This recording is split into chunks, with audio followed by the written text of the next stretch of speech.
I'm Justin Davis, and this is Drone Camps RC.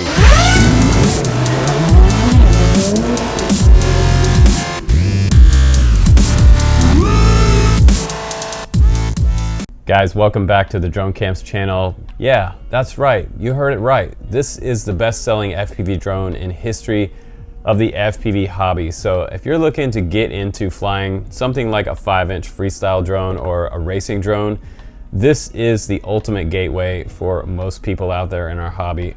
So many people have started out with this one. I have talked to countless people at the field and at the races, and at just our local meetups who have started out with a Tinyhawk. They also have an analog version that you can get. They also have an easy pilot version, which is a little cheaper than this one. But if you want something that would kind of make like the ultimate gift for the holidays coming up, this one is pretty unbeatable because it also has the new HD0 goggles and video transmission system. What does that mean? Analog's gonna look like VHS tape, kind of like old school 80s TV. And this one is gonna look like really nice 720p to 1080p looking television video on your flat screen. So it's beautiful in the goggles, and it also gives you battery voltage on the screen, lets you know all kinds of cool telemetry on the screen, which I'm going to show you. I'm going to record this video on these goggles. Now you can start out flying line of sight, which is what I recommend. Start out flying at line of sight in your house in stability mode, and later on put the goggles on next. You'll be a much better pilot if you learn how to fly as a beginner starting out in line of sight. That just means watching it fly around your living room, learn all the angles, how to make it fly out and come back. And once you do goggle up and you go inside the FPV goggles, you're just gonna be so much better of a pilot. So start out line of sight, move over to FPV. You can also go from line of sight to using this as a monitor, because this comes off the goggles for a standalone monitor, which can also mount to this with a GoPro style mount. It also comes in the box. That's kind of neat. I'm gonna show you all the accessories and everything that comes with this kit coming up after the flight test. And without further ado, I have to go ahead and take you flying around the house, maybe a little outside flying as well, and show you the different flight modes that the brand new Tinyhawk HD has on it. So let's go ahead and get started with some fun flying. Here we go. Okay, so this is where it starts to get fun. We're gonna fly around the house. I'm gonna go ahead and press record on the goggles. If you long press on the OK button right there, you'll see a little red light pop up at the top right of your screen. That means you're recording video down to your micro SD card. So if you let it sit there for a long time, it's gonna start to overheat and you'll see some static pop up on the screen. So we're gonna go ahead, now we're gonna fly in beginner mode. I'm gonna arm it and we're gonna attempt to just kind of cruise. And when you're first learning how to fly, you really want to just go easy on these sticks. Big movements will cause drastic things to happen. So I'm just going to show you an example of a big movement right there. And look how much faster it goes with a little more movement in the stick. So you can get going pretty fast even though you're in stability mode. And the trick here to flying slow is to bring your camera angle all the way down to level. And that will let you pretty much fly this slow anywhere you want to go. You can explore things, try to fly gaps, and of course, sometimes crash. Now, one tip is when you crash, look at your camera, because this little camera right here is tiltable. So if you want to go super fast, you can tilt it all the way up to like almost 45 degrees there. But I usually keep it for indoor. I keep it around almost like 5 to 10 degrees, almost kind of straight ahead, so I can really slow down and fly through those gaps and make those tight gaps super fun. So we're gonna go ahead and start recording now. I'm gonna stop the previous recording and I'm gonna start a new recording now. And we're gonna, again, fly in beginner mode. I'm gonna go ahead and press the arm button. We're gonna go ahead and take off. Okay, here we go. And I like to take off the counter because it gives me a little bit of height coming off the counter. You can also launch off the floor if that's not your style. If you don't want to do it off the counter, it's totally fine. Whatever makes you feel more comfortable. This is all about you in the beginning and just learning how to become comfortable flying an FPV drone. And I'm going to try to slow way down, go behind the stovepipe there. Oh, so if you bump something, big things happen. It'll show you right away that you made a mistake. And sometimes you just get lucky and make that gap, and that's what's fun about FPV drones. And so you're seeing what is being recorded down to the SD card, which is pretty cool. Now let's see if we can make the slow bookshelf gap up here. This is a pretty hard gap right there. And I've been flying for FPV for about 10 years now, so this might be making it look easier than it really is. And I've already flown this battery quite a few times, so it's already getting low, but this is pretty much beginner mode. So now we're going to move on to the next intermediate mode, and then we'll try out some expert mode outside. So I'm going to come in for a landing. Hopefully I don't hit anything. Right on my landing pad here, I'm going to disarm, and there we go. So let's go ahead and try out the next mode, intermediate. Now it's important not to fly your LiPo batteries too low past the nominal voltage. You'll see this one's about 3.8 volt for the HV battery, and HV is a little bit different than standard LiPo battery voltage. This one's going to charge up to about 4.35 volt.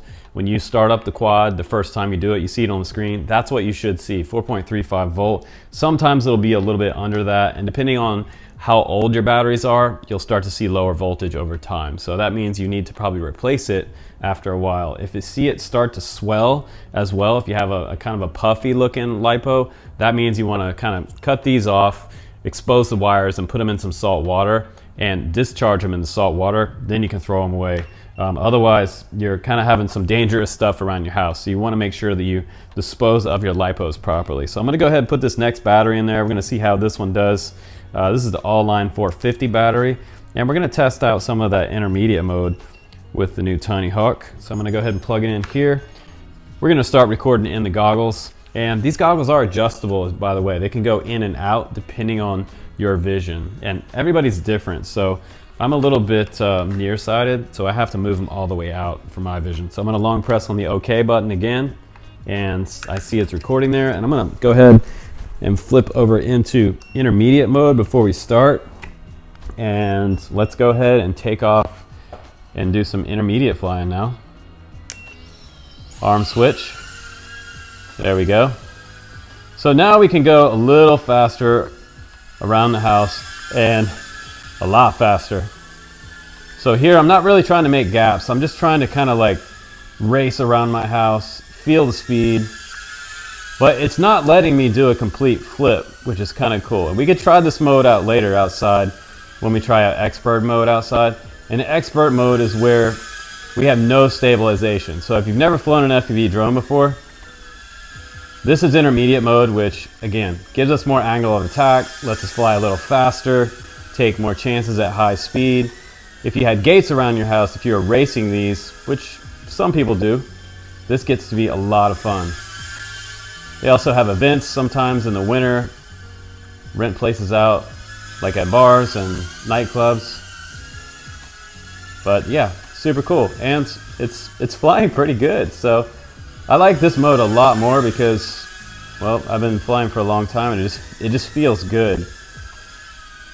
So you can see your voltage on the bottom left-hand side of the screen on your goggles, and you can tell when you're getting too low.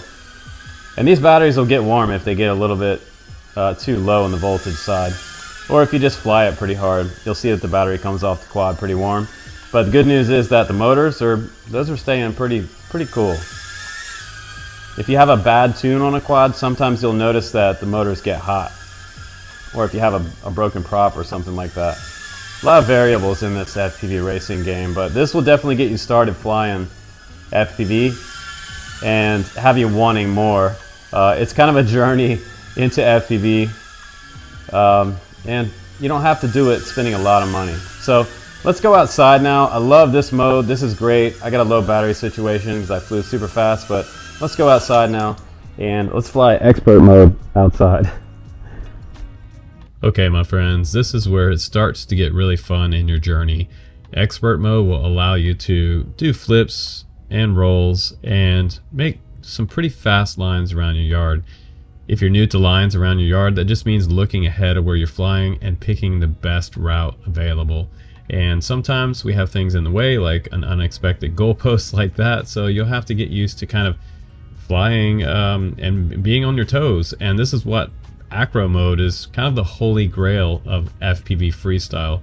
Most people that are learning how to fly eventually get here, and when you do, that's when things get really fun. So for me, it's fun because we can go up, we can kind of explore the trees, do fun little flowy maneuvers, and the more you fly, the more you'll notice that you have a better flow about your flying. And right here, I'm moving pretty quick, so the Tinyhawk 3 is pretty fast. I would say it has a pretty smooth tune on here. The flips and the rolls are fairly slow, and right there I had enough throttle to kind of come out of that. Almost bottomed out in the grass, but I was able to make it around. And right now this battery seems to be a little bit low because I did fly it earlier. But what I really wanted you to see is how smooth it flies even in the expert mode. In comparison to intermediate, this one's probably quite a bit harder for a beginner. So this is something, if you have a simulator, fly the simulator first, crash on the simulator a bunch, and pick your best days. Pick your best days with no wind, and you're definitely going to have the best experience in this expert mode. But even, you know, us expert guys do crash as well. So happens to us all. But let's go back to the bench now, and let me show you the Emax Tinyhawk HD Ready to Fly bundle. And let's talk about what I think about it. Okay guys, let's check out what comes with the Tinyhawk HD, the brand new 2023 edition. This is the box, and not a lot has changed here. It has that sort of same purple finish on here. This nice thick zipper that goes all the way around, and it has a grab handle on the top with a little bit of rubber coating. I'm gonna go ahead and open that up, and now it shows you everything in the box that you get. So this combo has everything you need to fly FPV all in one box, which is super cool, and that's one of the reasons why it's so popular. And now, I mean, obviously there's a lot of reasons why it's more popular now, because of the fact that the screen is detachable from the goggles. The transmitter has been updated with the full-size gimbal sticks on here, which feel more like an FPV race quad. We have this one S650 battery, which is also going to be available. And we have some changes to the Tinyhawk itself. We have a newly redesigned top plate here. It's movable and adjustable. We got the downward facing motors for probably the best flying characteristics, and the brand new HD Zero on here. And we can also get into beta flight with this version and make changes for the flight modes, which is a lot of fun. As a beginner, you're going to have to learn that as you go. And this is a good way to start outside of building your own quads. We always do recommend that. If you want to learn how to build your own quad, this is definitely a good channel to watch. But let's go ahead and show you what's in the box as well, what you get for the price. Emax does give you quite a bit of stuff inside the box. You get the quad, you get a disclaimer, you get national and international support for support card and online resources, some stickers, and you also get a propeller warning and how to put the propellers on, make sure they're returning the right direction if you break one. You also get 2 firmware update cables, an Allen key, a 1 S650 milliamp battery, as well as a 6-up charger. This will plug into any USB AC outlet and charge up to 6 batteries at once. And it does charge HV batteries, which is nice, up to 4.3 volts. And you get the Emax E8 transmitter with the full-size sticks and all the flight modes already programmed, and all the modes are already set up in beta flight, which is super nice. You get the goggles themselves, and you get the monitor that has magnets on the front. They just snap right onto the front of the goggles, and then you're ready to FPV. And as far as the goggles are concerned, it doesn't look like a lot has changed here. They do have this rubber gasket that goes around this little magnifying glass here. It's sort of a plastic magnifier that enlarges the image, makes it a little more clear, and zooms into the screen. These have 4 magnets on the front, and it also has a clear plastic cover over top of your screen, which you can peel off, which will make it look even better. I was flying with it on, so if you do that, yours is gonna fly much better. But this also has a built-in fan. Long pressing this power button right here will turn on the unit. And it also has that little spot on the bottom for putting onto a tripod or onto your transmitter. It comes with all this GoPro style hardware inside the box so that you can add it and fly sort of line of sight if you want to. Now it comes up in scan mode first, and what you want to do is turn on your transmitter by long pressing the power button, and then take a battery and plug into the drone for your PH 2.0 connector. And you should remember that you can use other batteries besides Emax batteries, which is super cool. We have that tiltable camera here, and once you attach your drone to the monitor, you'll see it come up like that, and the beeper sounds like it's going off. So you want to make sure all your switches are facing forward when you power everything up so you don't hear that beeper. But the beeper is very useful out in the field. So if you crash, say in some tall grass and you can't find it, just flip this switch on the right and you activate your beeper. And if we look a little bit closer at this transmitter, you can see that this has a disarm or arm drone switch that arms it, just like that. And beginner mode, intermediate mode, and expert mode is all the way down on the right hand side. Up top we have a beeper, which I showed you before, and flip over mode, which is also called turtle mode. The E8 transmitter does have an 18650 in here, and it's already set to go. I got that from Emax with mine, so hopefully you get one with yours. And it is chargeable with a USB-C cable on the very bottom of this transmitter, which is super cool. Now you may be able to hear the fan running here, and this fan is really important because during my testing with it, I don't know if the other reviewers are going to tell you this, but my unit did crash during recording. So I lost a few videos after this had overheated, and I would say today it's about 60 degrees outside, but at the very top of the screen you can see the channel that you're on. I'm on a race band 6 right there. You can see my full signal on the right there, and also see that red dot. That means that I'm recording a video, and to start and stop the video you can long press the OK button, and that should turn that red dot to a gray button. If it crashes, it's likely that it might not turn off for you and it might just keep recording. In that case, you have to restart your monitor. Down at the bottom part of the screen, you can see that it has Tinyhawk 3 there. It's in angle mode, and when you switch that, you'll see it turn on the screen to horizon mode, and then all the way down to air mode, which is acro mode, as well as your current battery voltage, the name of the quad, TH3HD, this is the ready to fly one, and the time elapsed that you've been flying, as well as the milliwatt that you're powered on the very right hand far side of the screen at 25, and it will change up to 200, and race band 6 again. And if you go to the back, you look at these buttons on the back here, we have OK, power, the mode button. If you long press that, it'll take you into the mode screen, and the playback for your DVR. On the side is our SD card support. Port here is for firmware updates, and this little switch on the very bottom right here is to put it into boot mode for firmware updates. And over here is our USB-C port to charge the 1S battery inside. And if you look at this screen close, you'll notice that you're starting to see some kind of diagonal lines here, static lines. That means that the VTX is overheating currently. And again, if you like to get to the playback, just flip over to the back and long press the mode button, and it's going to pull up the menus. When you do that, you'll see a few different things here. You'll see scan, RS, playback, format the SD card, record media, record format, record OSD, auto scan, and about. That'll tell you which firmware version you're on.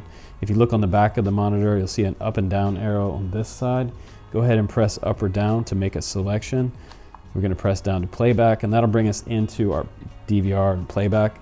And we can hit the OK button there to make a selection.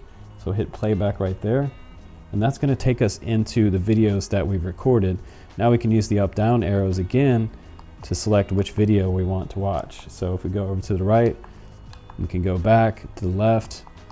So that's pretty cool. So if you want to play a video, you can just press the OK button on the right, and that's going to start playing this video. And what I noticed about this version that I got recently is that there isn't a lot of lag in this video. So, and if the monitor's not hot, it's going to play even better. And as it starts to heat up, you know, earlier it was doing a little bit better, and now I see a little bit of stutter now that I have you on here. So this is the stutter that you're going to see when this fan kicks on and this monitor does start to get hot. So that might be one drawback, that the stutter is kind of still here, a little bit of playback delay. It was working great earlier, and now it's not, but yeah, as you can see, that's the way you get to that. If you long press, I believe it was the M button again, that will take you back out of the DVR. And now we're back on the main menu screen, and that's pretty much it. It's a pretty easy to use system here, and HD0 is quite nice, aside from the DVR lag. And to turn your monitor off, all you have to do is long press here on this power button, and it will turn off, and you'll hear the fan stop. So this version for me, it's pretty good. I do have some pros and cons to talk about in this video, and it wouldn't be a review without that. So I think my first con, let me just jump right into the cons, was that I did get some overheating on my HD0 monitor, and it did cause my DVR to crash and give me a solid red light that I could not get rid of. That's one thing there. After I was flying for hours and hours during the day, it just got hot on me, and that's why they have the built-in fan there on the front of this version of it. So if it was happening before, this didn't really clear that up, and I was hoping that would. But I also like the transmitter. I think that the E8 transmitter with the full-size gimbal sticks is super great, and I also love that everything is labeled here for you. When you get it, you kind of need to know what things are. What I also like is the fact that this one does have Betaflight on here, and we can go inside Betaflight now with the USB-C cable, and you have to make sure it's a data cable before you try to plug this in, because if it's not, it's just not going to load up in Betaflight. And I do like the way this quad looks, and for beginners it does have plug and play motors here. So if you blow out a motor, you get, say, carpet up inside here, and you wind your motor out and it burns up, all you have to do is unplug that and put a new motor in. They also give you the world's smallest screwdriver in there to take these little tiny screws off, which is kind of cool. This little kind of screw on the side is also the same type of screw that's on the motor mount. So you pretty much have the same type of Phillips head screws all the way around here. And I don't really see any hardware on here that is kind of an M2 or M1 type of bolt. So that's pretty universal as far as working on this little quad. It should be kind of easy. I would like to see that maybe they use a strap instead of rubber bands. Maybe in future versions, I would love to see maybe a 2S version of a Tinyhawk as well for a little more power. But I thought that the ease of use out of the box, that's kind of what we're looking for here, for as far as a beginner and super friendly, easy to use quad that pretty much anyone can fly. My son or daughter could fly this, and they have been flying FPV. If you've been watching my channel for a while, they were flying the high singy quad a while back, and now they'll be flying this one as well, because they can turn the camera down and they can really go slow around the house and learn the sticks. And our boys are really taken off with FPV lately, so that's good to see. I also think that the dipole antenna, it works out pretty good, and you can crank up the VTX to go a little bit further out in your backyard. And the 4 blade props, they also seem to work good. I did, after a few crashes, I had a little bit of a wobble on the high end of the throttle.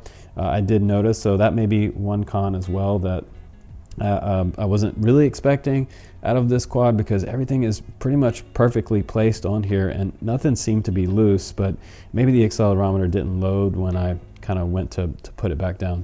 A lot of times if that happens to you and you have some wobble, unplug the battery, plug it back in, make sure it's sitting flat, and then take back off and you should be good. But overall, I think it's a fun little design.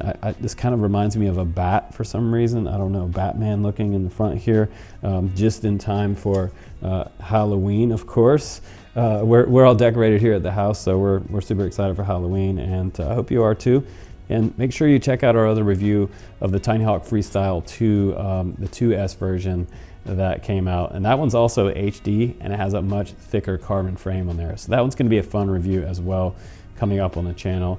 A lot of cool, fun stuff. And FPVWEST is coming up for October at the end of this month. So if you're brand new to FPV, you should definitely join us for that. You can check out our Facebook link down below and the link for the brand new Tinyhawk HD Ready to Fly edition.